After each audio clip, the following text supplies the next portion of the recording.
আসসালামু আলাইকুম। কিছু কিছু রোগী আমাকে প্রশ্ন করেন হার্নিয়া রোগ কখন বিপদ সংকেত দেয়। সাধারণভাবে হার্নিয়া তো একটা রোগ যেটা পেটের ভিতর থেকে বাহির হয় আবার ভিতরে ঢুকে যায়, যাচ্ছে আসছে, কোনো রকম সমস্যা করে না, সাধারণভাবে ব্যথাও হয় না। এখানে বিপদ সংকেতটা হলো ব্যথা এবং সঙ্গে দেখা গেল হার্নিয়া হঠাৎ কোনো এক সময়ে ফুলছে কিন্তু সেটা আর যাচ্ছে না, কিছুক্ষণ পরে ব্যথা শুরু হবে, ব্যথা আস্তে আস্তে বাড়তেই থাকে।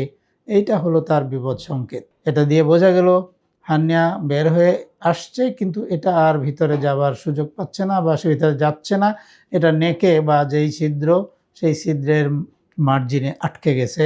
তখন জরুরি ভিত্তিতে 6 ঘন্টার মধ্যে অপারেশন করা প্রয়োজন। অবশ্যই ব্যথা একটা বিপদ সংকেত। এটা শুধু হার্নিয়া না, যে কোনো রোগের জন্যেই ব্যথা একটা বিপদ সংকেত। এই বিপদ সংকেতকে কোনোভাবেই অবহেলা করা সঠিক না।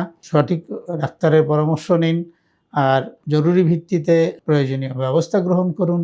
সুস্থ থাকুন, ভালো থাকুন। আসসালামু আলাইকুম।